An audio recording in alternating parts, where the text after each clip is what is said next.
Bienvenidos a Directo América de France 24. Yo soy Rodrigo Sedano, voy a estar acompañándoles para contarles todas las noticias internacionales. Vamos con ellas.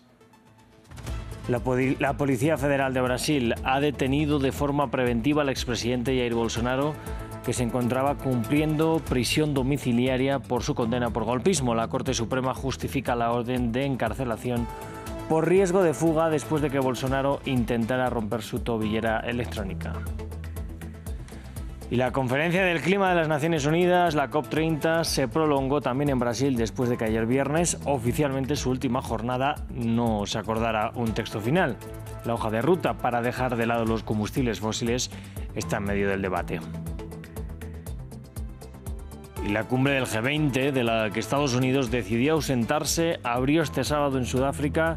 Los líderes presentes adoptaron una declaración unánime que aborda la crisis climática y otros desafíos globales. La Casa Blanca la calificó de vergonzosa pese a ser consensuada por el resto de países presentes. Comenzamos.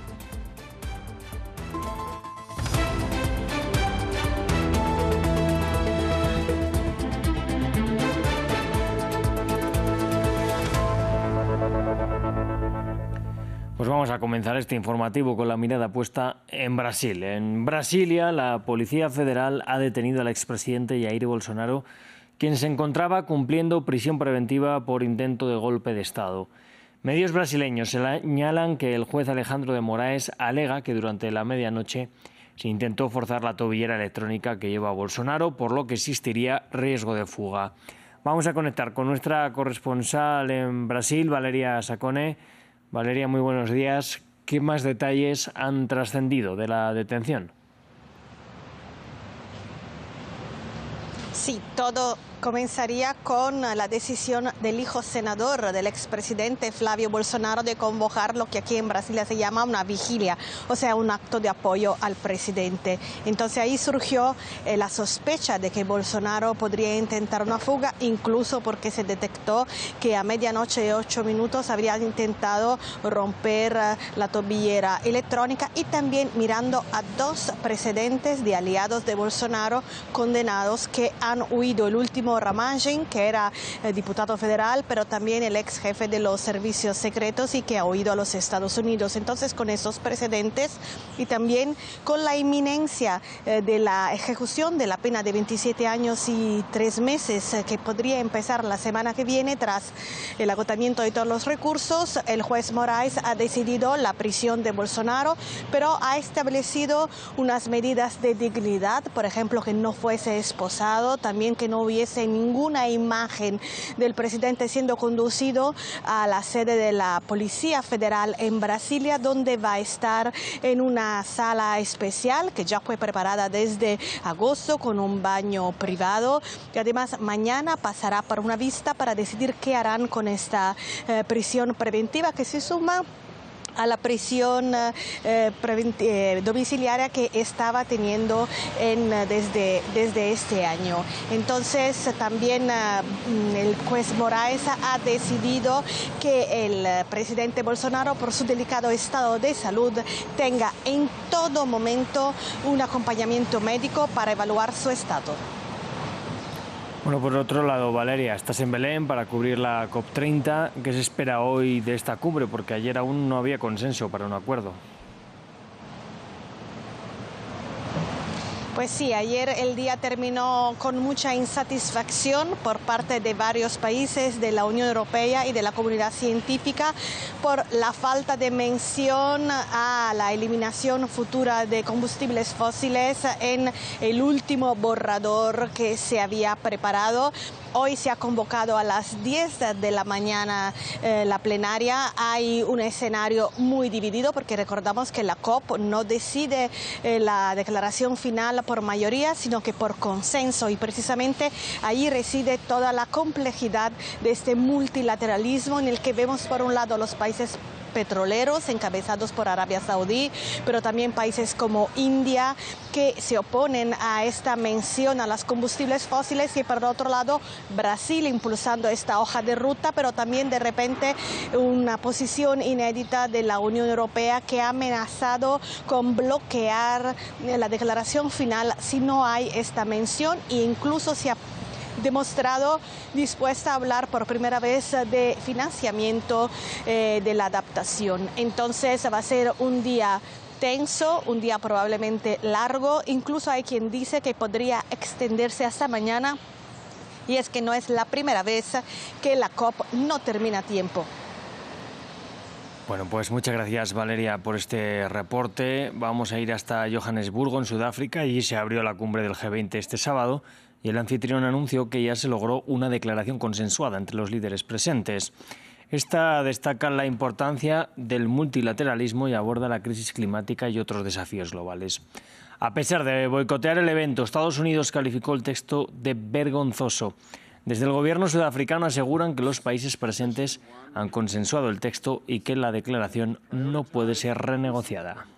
El G20 subraya el valor de la relevancia del multilateralismo. Reconoce que los desafíos que enfrentamos solo pueden resolverse mediante la cooperación, la colaboración y la asociación. La adopción de la declaración de la cumbre envía una importante señal al mundo de que el multilateralismo puede y de hecho cumple.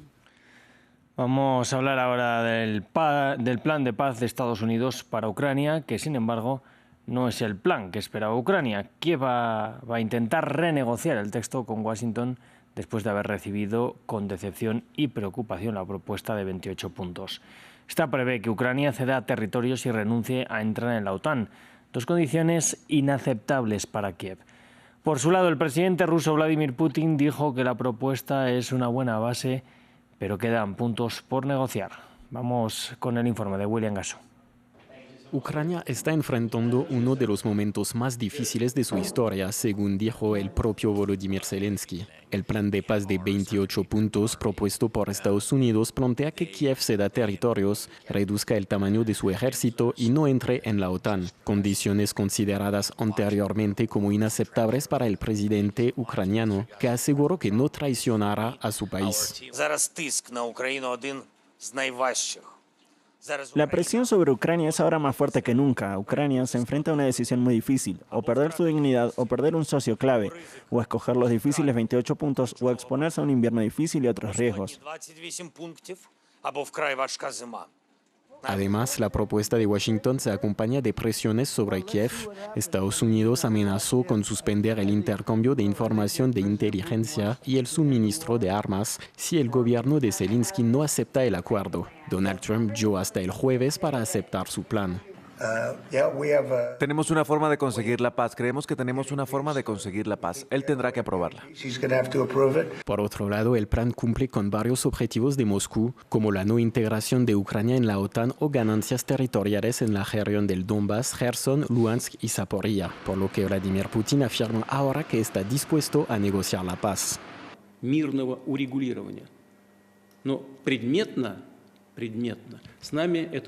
Creo que el plan puede servir de base para un acuerdo pacífico definitivo, pero no se ha discutido con nosotros en detalles y puedo adivinar por qué. La razón sigue siendo la misma. La administración estadounidense no ha conseguido el acuerdo de Ucrania. Ucrania se opone. El mandatario ruso no dudó en aprovechar la ventaja y amenazó a Ucrania con conquistar más territorios si Zelensky rechaza el plan. Otro secuestro múltiple ha tenido lugar en Nigeria. Al menos 315 estudiantes, según las autoridades, fueron secuestrados en una crisis de seguridad en el país africano que enciende las alarmas. Este último episodio obligó al gobierno a cerrar 47 escuelas. Vamos a verlo. La misma historia en la misma semana. Nigeria revivió el drama de los secuestros múltiples en escuelas, una crisis de seguridad por la que el gobierno se lleva grandes críticas.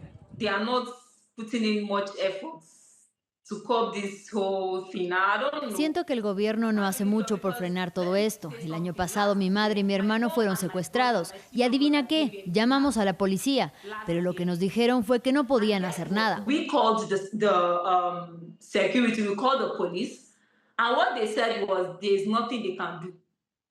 El año pasado pagamos una enorme cantidad de dinero para liberarlos, así que sinceramente no creo en las autoridades. El último episodio ocurrido en una escuela cristiana, pero si Donald Trump ya apuntó que los cristianos en Nigeria están perseguidos e iba a tomar cartas en el asunto, los expertos en seguridad son claros: el crimen afecta a todo el mundo en Nigeria.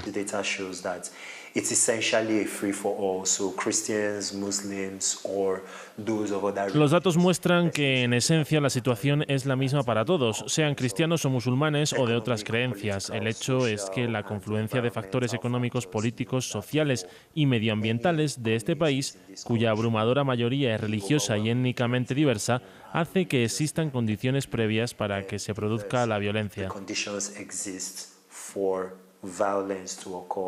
Ningún grupo ha reivindicado los secuestros, pero los expertos apuntan que se trataría de grupos de delincuentes armados hasta los dientes. La oleada de secuestros obligó al gobierno a cerrar 47 escuelas. Pues de esta forma nos vamos a despedir. Sigan aquí con nosotros en France 24.